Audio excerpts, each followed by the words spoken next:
मैं छोटे बच्चों की कतरन से बनाई हुई कच्छे और बनियान बेचा करती थी। अगर कोई मुझसे छोटे बच्चों के कच्छे बनियान लेने के लिए आता तो कोई मुझे आंटी कहता, कोई मुझे मौसी कहता, तो कोई मुझे दादी कहता। उनकी ज़ुबान ये सुनकर मैं खुश हो जाती थी। वैसे मेरा इस दुनिया में कोई नहीं था, लेकिन मैं किसी अपने के साथ रहने के लिए बेचैन थी। मेरी कोई औलाद होती या कोई बहन या भाई, माँ बाप या कोई मेरा जीवन साथी, सब मुझसे दूर चले गए थे। कुछ भी तो नहीं था मेरे पास और मैं अपने जीने के लिए ये काम करती थी। एक दिन मेरे पास एक बच्चा आया जो एक बार पहले भी आ चुका था। गोल मटोल सा प्यारा बच्चा, मुझे बहुत खूबसूरत लगता था, लेकिन आज वो अकेला नहीं था। उसके माँ बाप भी उसके साथ आए थे। उसने मुझसे कपड़े खिलौने लिए थे और कहा था कि पैसे मेरे पापा देंगे। जैसे ही उसके पापा मेरे सामने आए, मैं हैरान रह गई। मेरे कदमों तले से जमीन निकल गई, क्योंकि उसका बाप तो मेरा सगा। मेरा नाम विमलेश है। मैं अपनी जिंदगी को बर्बाद करके अब आखिरकार कुछ हासिल करने का इरादा किया था, क्योंकि मेरी जिंदगी तो बीत गई थी, लेकिन अब मुझे मेरी सारी मेहनतों का फल मिलने वाला था। पहले तो मेरे पास सब कुछ था, लेकिन मेरी किस्मत ने मुझे एक ऐसे मोड़ पर लाकर खड़ा कर दिया था जहां अपनी इच्छाओं की पूर्ति के लिए मुश्किलों का सामना करना पड़ता था। मेरी शादी एक ऐसे आदमी से कर दी गई थी जो उम्र में मुझसे दुगना बड़ा था। वह बीमार रहता था, जिंदगी के आखिरी सांस ले रहा था, लेकिन उसके पास बहुत ज़्यादा दौलत थी। मैंने इस रिश्ते को इसलिए स्वीकार किया था क्योंकि मेरे पास कोई और रास्ता नहीं था। मैंने अपना फैसला उनके ऊपर डाल दिया था। टाइम बीत गया और एक दिन वह इस दुनिया से चला गया। उस टाइम मेरा बेटा मनीष जवान हो चुका था। मैंने कभी दूसरी शादी के बारे में नहीं सोचा था, क्योंकि मैं जानती थी मेरे पास दौलत मौजूद है। हमारी ज़िंदगी को आसान बना सकते थे। मेरे पति ने अपनी सारी दौलत मेरे नाम कर दी थी, लेकिन हालात इतने आसान नहीं थे। कुछ दूर के रिश्तेदार सामने आ गए थे। उन्होंने जायदाद पर हक जताने की कोशिश की थी, लेकिन मुझे यकीन था वह झूठे साबित हो जाएंगे। मैंने उन समस्याओं को नज़रअंदाज किया और सोचा कि जब सब कुछ मेरे कब्जे में आ जाएगा तब मैं अपने बेटे की ज़िंदगी को संवारूंगी। मनीष की पसंद की एक लड़की थी और उससे शादी करना चाहता था। मैंने फैसला किया था जब दौलत हाथ में आएगी तब मैं धूमधाम से उसकी शादी करूंगी। लेकिन लड़की वालों को बहुत जल्दी थी। वे अपनी बेटी की शादी करके घर से विदा कर देना चाहते थे और उनका जोर जबरदस्ती बढ़ता गया। मैं अपनी समस्याओं को देखते हुए कर्जा लेकर शादी करवा दी थी। मैं तसल्ली में थी, जैसे ही दौलत हाथ आएगी मैं एक ही दिन में कर्जा उतार दूंगी। इस कर्ज के बारे में मेरे बेटे को पता नहीं था। मैंने उसे नहीं बताया था, कहीं ये सोचकर परेशान न हो कि मेरी शादी कर्ज पर हुई है। मैं चाहती थी वह अपनी शादीशुदा जिंदगी में खुश रहे। मुझे कर्ज देने वाली मेरी एक बहुत करीबी दोस्त थी जिसे मैंने कर्जा लिया था। उसने कहा कि जितनी मर्जी पैसे ले लो, वैसे भी तुम्हारे पास तो करोड़ों की दौलत हाथ लगने वाली है। मैंने कहा बिल्कुल ऐसी ही बात है। सारी समस्याएं आसानी से तय हो गई थी। मेरी बहू सोनाक्षी अब हमारे घर आ चुकी थी। मनीष और सोनाक्षी एक दूसरे के साथ बहुत खुश थे। हमारा घर उम्मीदों से भरा हुआ था। सबको यकीन था बहुत जल्द हमारी जिंदगी बदलने वाली है। हम उस किराए के मकान से निकलकर एक शानदार घर में अपना भविष्य बिताएंगे, एक अच्छी गाड़ी खरीदेंगे और सारी इच्छाएं पूरी कर लेंगे जो अभी तक सपनों के सूरत में थी। लेकिन हकीकत हमेशा बिल्कुल अलग चाहती है। कानूनी कार्रवाइयों में टाइम लग रहा था।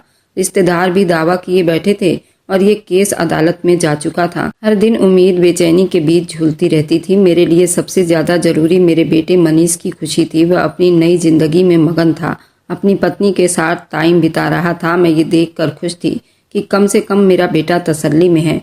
घर की आर्थिक समस्याएं बड़ी मुश्किल में बीत रही थी, लेकिन मैंने किसी को महसूस नहीं होने दिया। मैं चाहती थी कि सोनाक्षी को किसी चीज़ की कमी ना हो, वह इस घर में सुकून महसूस करे और मनीष को ये फिक्र ना हो कि मैं किसी परेशानी में हूँ। मैं अपने बेटे के चेहरे पर मुस्कुराहट देखने के लिए हर तरह के जतन किए थी। मैं जानती थी ये सब कुछ दिनों की समस्याएं हैं। दौलत मिलने में वक्त लग रहा था, लेकिन आखिरकार सब कुछ मेरे ही कब्जे में आना था।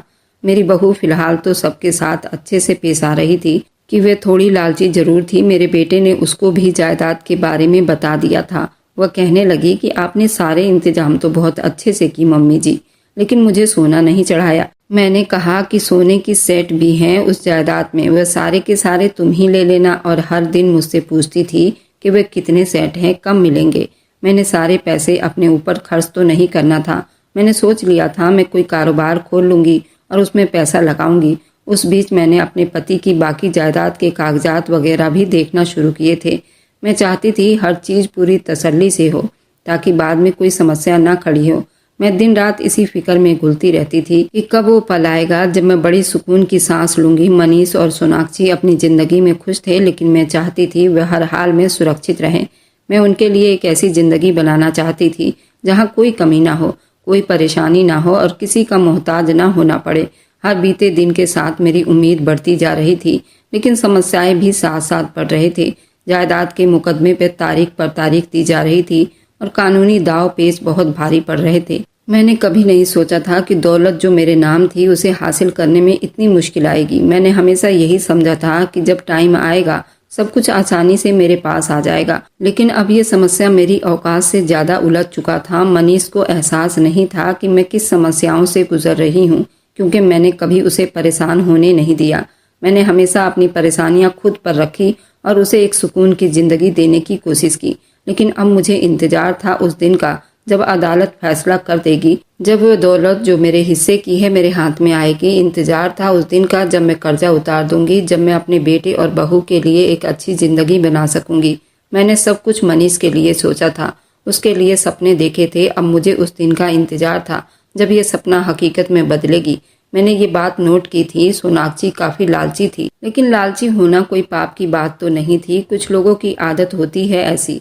मैंने उसे कभी इस बारे में जज नहीं किया। एक दिन मैंने अपने बेटे को और उसको बातें करते हुए सुन लिया। वो मेरे बेटे से कह रही थी कि तुम्हारी माँ की सेवा मैं इसलिए करती हूँ। वे कहावत आपने सुनी है ना कि गधे को भी बाप बनाना पड़ता है। एक बार पैसे आ जाए फिर मैं अपनी मर्जी करूंगी। मुझे ये बात सुनकर बड़ी तकलीफ हुई थी, बड़ा बुरा भी लगा, लेकिन मैंने कहा कि अब मैं अपने बेटे से बात भी तो नहीं कर सकती, वरना वो कहेगा कि माँ हम दोनों की बातें सुन रही थी, हमारे कमरे में झांक रही थी, इसलिए सब्र कर गई। वैसे भी अभी मेरे पास फिक्र करने के लिए और बहुत सारी समस्याएं थी, क्योंकि ये समस्याएं बहुत गंभीर होती जा रही थी और हर दिन एक नई परीक्षाएं लेकर अदालत खड़ी हो जाती थी। मुकदमा चल रहा था, फैसला होने में तारीख पर तारीख दी जा रही थी और मैं उस दिन का बेसब्री से इंतजार कर रही थी। कब वो दिन आएगा जब मैं सुकून से बैठकर अपनी जिंदगी के और सपने पूरे कर सकूंगी। मेरी बहू सोनाक्षी भी अब बार बार सवाल करने लगी थी। वह जानना चाहती थी कि आखिर वो पैसे कब आएंगे और उनका क्या करना है। मैंने उसे समझाने की कोशिश की, ये कोई मामूली पैसे नहीं है। अगर इतनी बड़ी दौलत को ना संभाला जाए तो वह पलों में हाथ से निकल जाती है। मैंने सोनाक्षी से कहा, बेटा पैसे आने के बाद भी हमें कुछ टाइम तक मुश्किलों का सामना करना होगा, लेकिन सब कुछ ठीक हो जाएगा। पैसे से ही पैसा कमाया जाता है और मैंने पहले ही एक बड़ी कारोबार के बारे में सोचा हुआ है। हमें उस दौलत को यूं ही खराब नहीं करना, बल्कि उसे एक कामयाब कारोबार में लगाना है ताकि आने वाले टाइम में हमें किसी परेशानी का सामना ना करना पड़े। सोनाक्षी ने मेरी बात सुनकर ज्यादा कुछ नहीं कहा, लेकिन मैंने महसूस किया वो बेचैनी महसूस कर रही थी। उसकी नज़र में एक सवाल था। शायद वह चाहती थी मैं जल्द से जल्द फैसला करके सब कुछ ठीक करूं, लेकिन ये मेरे हाथ में नहीं था। वक्त लग रहा था और मैं उस वक्त के इंतजार में हर दिन बिता रही थी। उन्हीं दिनों मेरी वह दोस्त जिससे मैं अक्सर कर्जा लिया करती थी, वह तीर्थ यात्रा पर जाने का इरादा कर रही थी। उसने मुझसे कहा कि विमलेश तुम भी मेरे साथ चलो, भगवान हम दोनों को अपने दरबार में याद कर रहा है, उसे ठुकराना नहीं चाहिए। मैंने हिचकिचाते हुए जवाब दिया, अभी मेरी समस्याएं बिल्कुल भी ऐसी नहीं हैं कि मैं कहीं जा सकूं। बेटे की शादी को भी अभी कुछ ही दिन हुए हैं और अभी तक पैसे नहीं आए, सब कुछ उलझा हुआ है, मैं कैसे जा सकती हूँ। उसने मुस्कुराकर कहा, पैसे आ जाएंगे, तुमने वैसे भी कर्जा वापस कर देना है तो फिर क्या फर्क पड़ता है। ये मौका बार बार नहीं आता, अगर भगवान ने बुलाया है तो मना मत करो।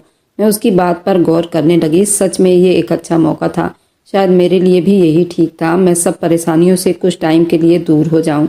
मैंने फैसला कर लिया कि मैं उसके साथ तीर्थ यात्रा पर जाऊंगी। मैंने मनीष और सोनाक्षी से बात की, लेकिन वो पहले ही तय कर चुके थे कि जब भी वो जाएंगे वे दोनों पति पत्नी अकेले जाएंगे। मैंने सोचा कि अगर मैं उनके साथ नहीं जा सकती तो फिर अपनी सहेली के साथ चली जाती हूँ।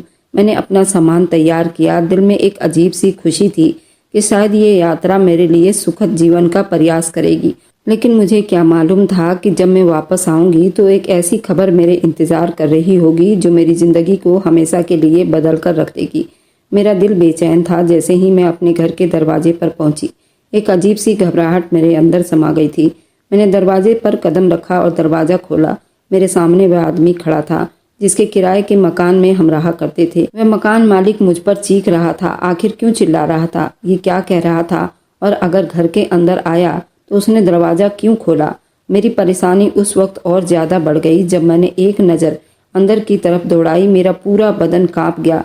घर के अंदर का हिस्सा बुरी तरह से झुलसा हुआ था। बाहर से ज़्यादा नुकसान का अंदाज़ा नहीं हो रहा था क्योंकि रात का टाइम था, लेकिन अंदर की हालत देखकर मेरे कदम वहीं जम गए। दीवारों पर काला धुआं फैला हुआ, छत जगह जगह से झुलस गई थी और फर्श पर जली हुई चीज़ों के राख बिखरे हुए थे। मेरे दिल की धड़कनें अब तेज हो गई थी।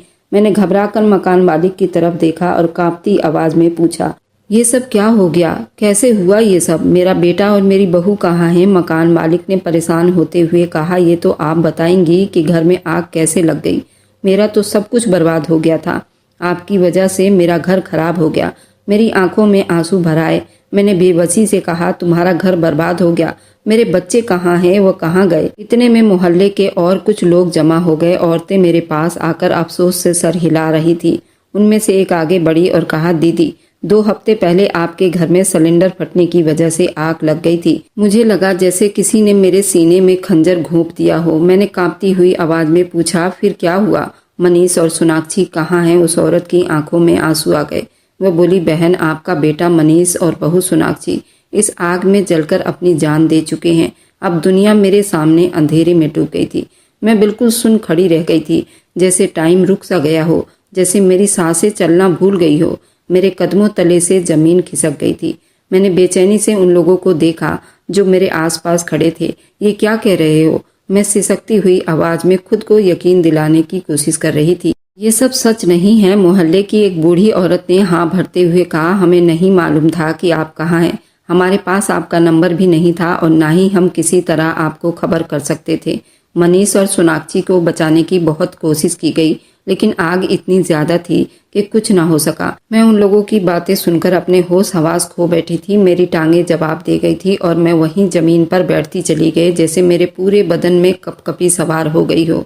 मेरी चीखें मेरे अंदर ही दम तोड़ गई हो। मैं अपने बच्चों को सही सलामत छोड़कर तीर्थ यात्रा पर चली गई थी और अब जब मैं वापस आई हूँ तो वह इस दुनिया में नहीं है। मेरी आंखों के आगे अंधेरा छा गया था और मैं बेहोश हो गई थी। मुझे होश आया तो मैं अस्पताल के बिस्तर पर थी। आंखें खोलने में दिक्कत हो रही थी। पूरे बदन में बेहद कमजोरी महसूस हो रही थी। धुंधला धुंधला सा सब नजर आ रहा था, लेकिन धीरे धीरे सब कुछ साफ होने लगा। मेरी वही दोस्त जिसके साथ मैं तीर्थ यात्रा पर गई थी मेरे पास बैठी थी। उसकी आंखों में आंसू थे। तुमने मेरा इलाज करवाया? मैंने कमजोर आवाज में पूछा। उसने मेरा हाथ थामकर धीरे से कहा, हाँ, मैंने ही तुम्हारा इलाज करवाया। तुम्हें होश नहीं था। पूरे 3 महीने के बाद तुम्हें होश आया है। सबको लगता था कि तुम कोमा में चली गई हो और कभी वापस नहीं आओगी, लेकिन देखो भगवान ने तुम्हें जिंदगी दे दी। तुम जिंदा हो। कैसी जिंदगी? मैंने दिल ही दिल में सोचा। मेरे पास बचा ही क्या था? मेरा बेटा, मेरी बहू, मेरा घर, सब कुछ तो खत्म हो चुका था। मैं बिल्कुल खाली हो चुकी थी, जैसे अंदर से मर चुकी थी। लेकिन सदमा अभी खत्म नहीं हुआ था। मकान मालिक ने भी अस्पताल आकर शोर मचाना शुरू कर दिया था।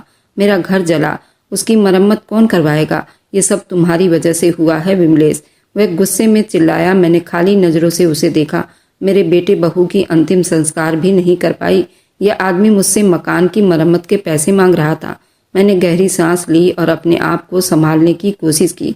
मुझे उन पैसों के बारे में मालूम करना था जो मेरे पति की जायदाद से आने वाले थे। मैंने जैसे ही इस बारे में पता किया तो मुझे एक और खबर मिली जिसने मुझे और ज्यादा हैरान कर दिया। मैंने कांपते हुए हाथों से फोन उठाया और वकील को कॉल मिलाया। मेरा दिल तेजी से धड़क रहा था, जैसे कोई मुसीबत आने वाली हो। मैंने बेसब्री से पूछा, मेरे पति के जायदाद के पैसे कहाँ हैं? वकील की आवाज नॉर्मल थी, जैसे कुछ हुआ ही ना हो। विमलेश जी, हमने सारे पैसे आपके पति के जायदाद के कागज, सोने, जेवर और बाकी सब कुछ आपके घर पर भिजवा दिया था। ये सब कुछ आपके बेटे मनीष के हवाले कर दिया था। मेरे पैरों के नीचे से जमीन निकल गई। ये कब की बात है वकील साहब? मैंने हैरान होते हुए उस दिन की तारीख पूछी थी। जो तारीख वकील ने बताई, मैंने तेजी से दिमाग में हिसाब लगाया। वह तारीख तो वही थी जब मैं तीर्थ यात्रा पर जा चुकी थी, यानी कि ये सब कुछ मेरे बेटे के पास था और ये हादसा उसी के 2 दिन के बाद हुआ था। तो इसका मतलब था वे सारे पैसे, जायदाद, कागजात, जेवर, सब कुछ उस आग के लपेटे में आकर राख बन चुका था। सब कुछ लुट चुका था। मेरी आंखों के सामने अंधेरा छा गया था। मैंने कांपते हुए अपने दोस्त पार्वती से कहा, अब मैं तुम्हारा कर्जा कैसे चुकता करूंगी। पार्वती ने गहरी सांस ली और अपनी उंगलियां मोड़ने लगी। ये कोई छोटा कर्जा नहीं है बिमलेश, पूरे 20 लाख रुपए का कर्जा है। अगर समस्या थोड़ी बहुत पैसों की होती तो मैं खुद तुम्हें कह देती कि छोड़ दो, मत लौटाओ, लेकिन तुम्हें अंदाजा है ना कि मैंने ये पैसे कहाँ से लिए थे। मैं चुप रही, मेरी जुबान सिल चुके थे। पार्वती ने सर झुकाया और धीरे से बोली, मैंने ये पैसे अपने पति से मंगवाए थे। वह विदेश में था और जब मैंने तुम्हारे लिए कर्ज मांगा तो वो पहले ही शक में था। उसने कहा था तुम्हारे दोस्त है तो मैं पैसे दे देता हूँ, लेकिन देख लेना कहीं धोखा ना हो जाए। अब मैं उसे क्या जवाब दूंगी, वह तो मुझे डिवोर्स भी दे देगा। पार्वती के आंखों में आंसू थे, लेकिन वह सख्त बनने की कोशिश कर रही थी। उसके शब्द में बहुत गंभीरता और गम महसूस हो रहा था। सबसे बढ़कर डर था अपने घर को बिखरता देखने का डर। मुझे लगा जैसे मैं सांस नहीं ले पा रही। एक तरफ मेरा सब कुछ खत्म हो चुका था, दूसरी तरफ पार्वती का घर भी अब मेरी वजह से बर्बाद होने के कतार पर था। मकान मालिक का गुस्सा पहले ही मेरे सर पर सवार था। अस्पताल आकर ऊंची आवाजों में चिल्लाया था, मेरा 17 लाख का घर बर्बाद कर दिया। तुम लोगों ने, ये तुम्हारी लापरवाही की वजह से हुआ है। मैंने बेबसी से समझाने की कोशिश की, ये एक हादसा था, हमने जानबूझकर तो कुछ भी नहीं किया। भगवान की मर्जी थी। मैं खुद भी तो अपने बच्चों से हाथ धो बैठी हूँ। मेरे पास कुछ भी नहीं बचा, लेकिन वह सुनने को तैयार ही नहीं था। तुम्हारी अपनी गलती की सजा मुझे क्यों मिला? तुम्हें मेरा नुकसान पूरा करना होगा। मोहल्ले के कुछ लोग बीच में आए और उसे समझाने लगे, ये औरत खुद बेसहारा हो चुकी है, उसके पास कुछ भी नहीं बचा। तुम किस चीज की मांग कर रहे हो? ये बेचारी कहाँ से देगी अब पैसे? मकान मालिक आखिरकार चुप हो गया, लेकिन उसकी नजरों में मैं बुरी बन चुकी थी। मैं जानती थी वह इस बात को आसानी से नहीं भूलेगा। पार्वती अभी चुप खड़ी थी, लेकिन उसके चेहरे पर उदासी थी। मैंने अपने कानों और हाथों में पहने हुए कुछ सोने के जेवर उतार कर उसके हथेली पर रख दिए। फिलहाल मेरे पास यही कुछ बचा था। पार्वती ने जेवर को अपनी हथेली में देखा, फिर एक नज़र मुझ पर डाली। वह कुछ पल चुप रही, जैसे कुछ सोच रही हो, फिर कुछ कहे बिना आखिरकार उसने एक ठंडी सांस भरी और जेवर मुट्ठी में दबा लिए। ये काफ़ी तो नहीं है, लेकिन मैं फिलहाल अपने पति को कुछ दे तो सकूंगी। मैं जानती थी ये काफ़ी नहीं था। 20 लाख के कर्ज के बदले कुछ जेवर मायने नहीं रखते थे, लेकिन मेरे पास उस टाइम देने के लिए कुछ और था ही नहीं। अब मैं कहाँ जाती? मैं किसके दरवाजे भीख मांगती? मैं पूरी तरह खाली हाथ हो चुकी थी। ऐसी हालत में मैं अपने लिए एक नए रास्ते पर निकलने का फैसला किया। मेरे पास ना घर था, ना जायदाद और ना ही पैसे। जो थोड़े बहुत पैसे मेरे पास बचे थे, मैंने उनसे एक छोटा सा कारोबार शुरू करने का सोचा। अलग अलग बाजारों से बच्चे के खिलौने खरीदे और थोड़े बहुत कतरन जो बहुत सस्ती दामों में मिलती थी, उसका मैंने बच्चों का कच्छा और बनियान बनाया करती थी और घूम घूम कर बेचा करती थी। बच्चों का दिल बहलाने वाली चीज़ों से मैं अपना पेट पाल रही थी। मैं रोजाना एक पार्क में जाकर खिलौने बेचने लगी। वही पार्क जहां माँ बाप अपने बच्चों के साथ कुछ टाइम बिताने के लिए आते थे। मैंने एक चादर बिछाई और खिलौने सजा दिए। कभी कोई बच्चा जिद करता, कभी कोई माँ नरमी से पूछती थी ये कितने का है। ये सब कुछ बताने में आप लोगों को जितना आसान लग रहा है, उस वक्त को जीने और महसूस करने में उतना ही ज्यादा मुश्किल था। एक दिन पहले मैं खुद मालकिन थी, एक माँ थी, एक पत्नी थी, और आज मैं एक गुमनाम औरत थी जो रोड के किनारे खिलौने बेचकर जिंदा रहने की कोशिश कर रही थी। हर दिन एक नई परीक्षाएं लेकर आता था। कुछ दिन अच्छे बीत जाते थे और दिन बिल्कुल खाली रह जाती थी, लेकिन मैंने खुद को संभालने की कोशिश की, क्योंकि मेरे पास और कोई रास्ता नहीं था। मुझे नहीं मालूम था कि मेरी जिंदगी अब कहाँ जा रही थी। मैं अक्सर अपनी शादी के दिनों को याद करती जब मुझे एक बूढ़े आदमी के साथ ब्याह दिया गया था। उस वक्त मेरा दिल खुश नहीं था, बल्कि दिल ही दिल में बहुत दुख था। मेरी शादी किसी मेरे उम्र के खूबसूरत नौजवान से क्यों ना हुई। मैं जवान थी, खूबसूरत थी, सपने देखने की उम्र थी। मेरा पति मुझसे कई साल बड़ा था, लेकिन टाइम के साथ साथ मैंने ये सीख लिया कि जिंदगी हमेशा अपनी इच्छाओं के हिसाब से नहीं चलती। मेरे पति के पास दौलत थी और धीरे धीरे मुझे एहसास होने लगा पैसों से सब कुछ नहीं खरीदा जा सकता, तो कम से कम दिमागी सुकून तो हासिल किया जा सकता है। वो मेरा बेहद ख्याल रखता था, मेरी हर ज़रूरत को पूरी करता था, मुझे सब कुछ देता था जो एक औरत को खुश रखने के लिए काफ़ी हो सकता था। मुझे आज भी वह दिन याद आता है जब वह रोज़ाना मुझे खर्चे के पैसे दिया करता था। हमारे समाज में अक्सर पति पत्नी को खर्च देने में चिकचिकबाजी करते हैं, लेकिन वो मेरे हाथ में पैसे रखकर कहता था, ये तुम्हारे अपने पैसे हैं, जो चाहे खरीद लो, अपने लिए कपड़े ले लो, खाने पीने की चीजें ले लो, जहाँ दिल करे जाओ। पहले पहल में इस मोहब्बत को स्वीकार करने से झिझक रही थी, लेकिन टाइम के साथ साथ उसने पैसों से मेरा दिल जीत लिया था। मेरी जिंदगी में एक सुकून था, मुझे किसी बात की कोई फिक्र नहीं थी, ना किसी चीज की कमी महसूस होती थी, ना किसी के आगे हाथ फैलाने की जरूरत पड़ती थी। मेरे पास सब कुछ था, ऐशो आराम, जो बहुत सी औरतों को नसीब नहीं होता। लेकिन आज मेरी जिंदगी बदल चुकी थी। अब मेरे पास पैसे, सारे ऐशो आराम थे और आज हर दिन मेरे लिए एक नई परीक्षाएं लेकर आता था। मुझे हर टाइम कमाई की फिक्र रहती है, हर पल ये सोच परेशान करती थी कि कल का दिन कैसे बीतेगा। मेरी कमाई होती भी कितनी थी, सिर्फ इतनी कि किसी तरह 2 टाइम का खाना चल जाए, रात को छत मिल जाए और अगला दिन देखने के लिए कुछ उम्मीद बाकी रहे। मैं एक अनाथ आश्रम में रहा करती थी, जहां मेरे जैसे कई बेसहारा लोग अपनी जिंदगी बिता रहे थे। मैं अपने खिलौने बेचती, थोड़े बहुत पैसे कमाती और रात को अनाथ आश्रम में बिस्तर पर गिर जाती, नींद में खो जाती। वह छत जो सिर्फ सर छुपाने के लिए थी, लेकिन अपना होने का एहसास नहीं देती थी। मैं अक्सर सोचती थी कि मेरी जिंदगी इतनी बेकार कैसे हो गई। मैंने कभी नहीं सोचा था कि मैं इस हाल में आ जाऊंगी। मैं तो एक आराम और खुशहाल जिंदगी बिता रही थी। औलाद को खोने का गम अपनी जगह था, बहू को खोने का दुख अपनी जगह था, लेकिन गरीबी, बेबसी, लाचारी वह चीज थी जिनका मैंने कभी सपने में भी नहीं सोचा था। मैं अक्सर अपने भगवान से शिकायत करती और आंसू बहाते सवाल करती, मेरे साथ ऐसा क्यों हुआ? मैंने किसी का बुरा नहीं चाहा था। मैं तो तीर्थ यात्रा करने गई थी, मैं तो भगवान के दर्शन करने गई थी, अपने और अपने बच्चों के लिए प्रार्थना करने गई थी। फिर मैं इतनी बड़ी सजा की हकदार क्यों ठहर गई? ये सवाल मेरे दिल में और दिमाग में तूफान की तरह गूंजते थे, लेकिन कोई जवाब नहीं मिलता था। शायद जिंदगी ने मुझे परीक्षाओं के लिए चुन लिया था, शायद ये मेरी किस्मत में लिख चुका था। लेकिन मैं थक चुकी थी। मैं हर दिन हर पल अपनी बेबसी और लाचारी का बोझ उठाते उठाते अब थक चुकी थी। और सबसे ज्यादा तकलीफ उस बात की थी, मुझे अभी तक समझ नहीं आ रहा था कि मुझे किस पाप की सजा भुगतनी पड़ रही है। वक्त के बीतने का एहसास तब होता जब जिंदगी में कोई खुशी या बदलाव आए, मगर मेरी जिंदगी पर तो जैसे कोई फर्क ही नहीं पड़ रहा था। एक ही दिन बार बार दोहरा रहा था। हर दिन की समस्याओं से थक चुकी थी। न रात की खबर, न किसी अपनों की खुशी का, न किसी त्योहार का इंतजार। बस जिंदगी कट रही थी, बीत रही थी। ये मामूली से कारोबार करते हुए 3-4 साल बीत चुके थे। मैं पार्क में बैठकर खिलौने बेचती, छोटे बच्चों के कपड़े बेचती, मासूम चेहरे को देखती, कभी कभी अपने बेटे की याद में खो जाती। जो कुछ मेरे पास था वह सिर्फ यादें थी और उन यादों के साथ मैंने जीना सीख लिया था। लेकिन उस दिन कुछ ऐसा हुआ जो मैंने कभी सोचा भी नहीं था। एक नन्हा सा बच्चा मेरी तरफ आया, गोल मटोल, सेहतमंद, मासूम सी मुस्कुराहट के साथ। उसकी उम्र 3-4 साल के करीब होगी। जैसे ही मैंने उसे देखा, मेरे दिल की धड़कन रुक सी गई। वह बिल्कुल मेरे बेटे जैसा लग रहा था।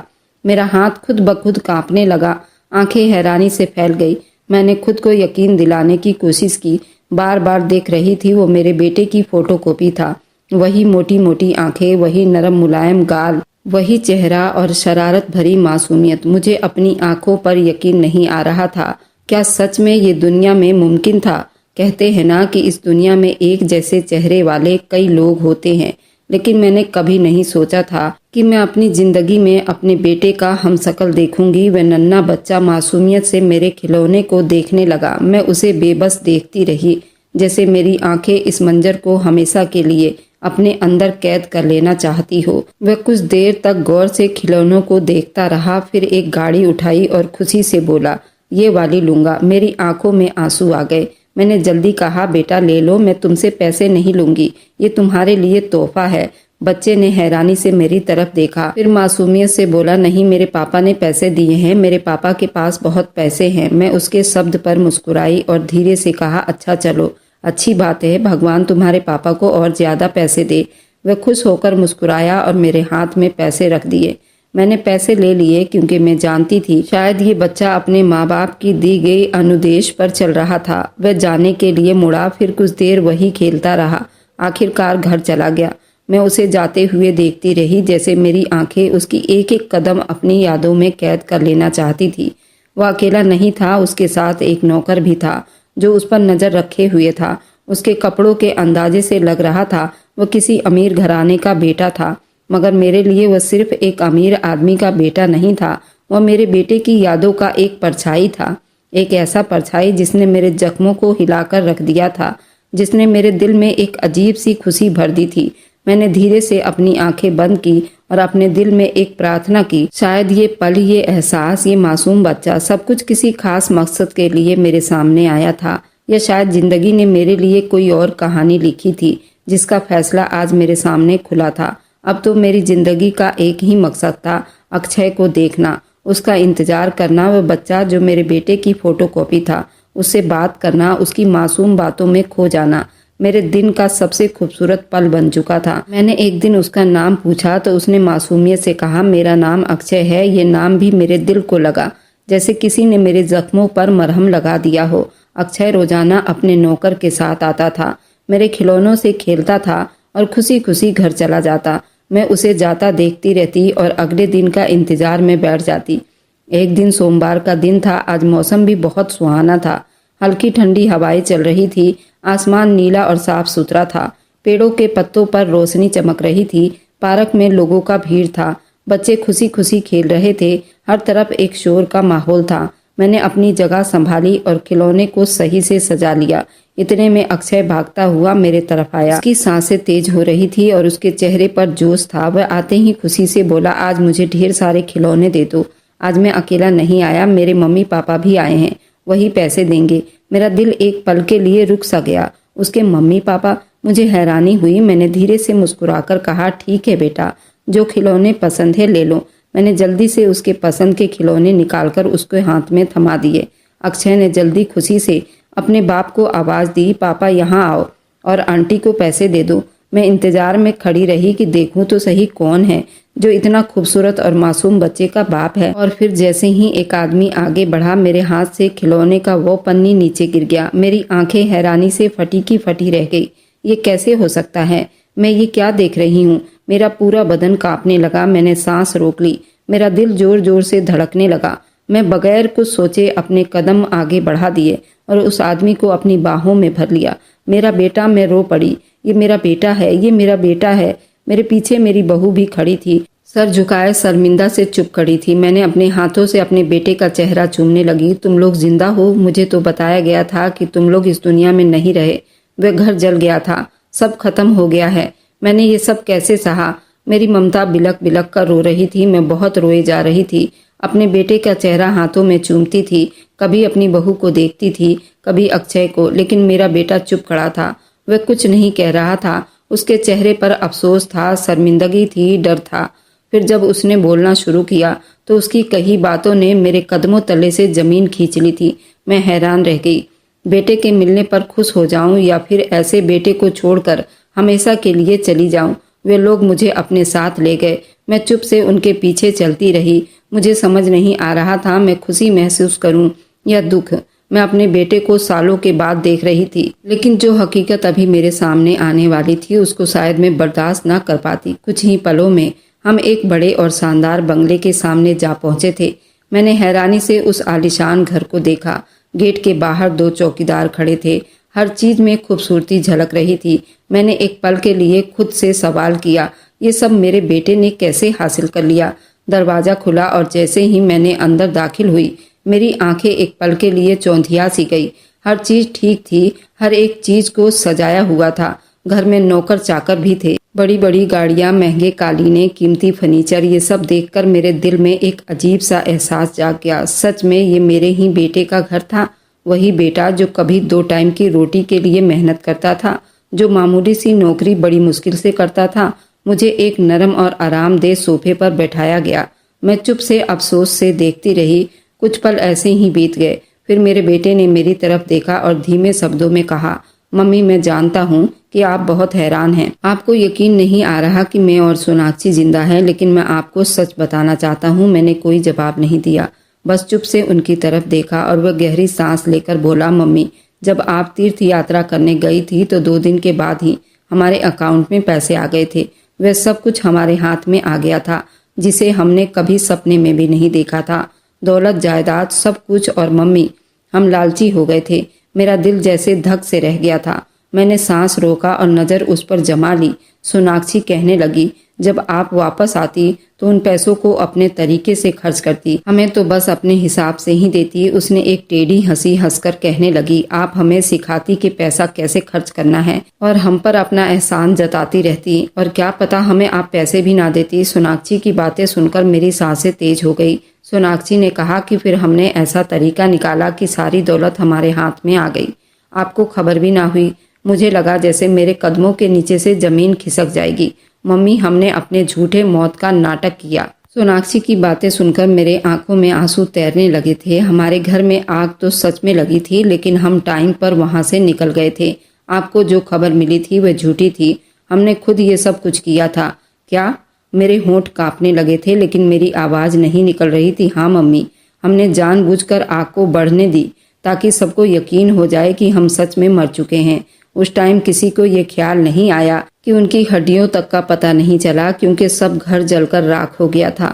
हमने अपने सारे पैसे समेत कीमती चीजें लेकर वहां से फरार हो गए थे। मैं उनकी बात सुनकर बिल्कुल हैरान रह गई थी। हमने डिफेंस में ये घर खरीद लिया था और अब हम यहाँ रहते हैं। मेरी नजरें उस घर के आसपास घूमने लगी। ये सब मैं क्या सुन रही थी? ये दोनों क्या कह रहे थे? मेरा बेटा कहने लगा, मम्मी, मैं हमेशा आपके बारे में सोचता था, लेकिन मुझे लगा कि आपकी दोस्त ने आपकी मदद जरूर की होगी। आप उनके साथ में रह रही होंगी। मैंने मोहल्ले में पता करवाया था, उन्होंने भी यही कहा था कि आप अपने दोस्त के साथ कहीं चली गई हैं, इसलिए मैंने ज़्यादा पता नहीं करवाया। मैं अपने बेटे का चेहरा देखती रही। मम्मी, आप चुप क्यों हैं? कुछ तो बोलो ना। मैं क्या बोलती, मेरी जुबान जैसे सिल चुके थे। मेरे सामने वह औलाद खड़ी थी जिसे मैंने अपनी जिंदगी समझा था।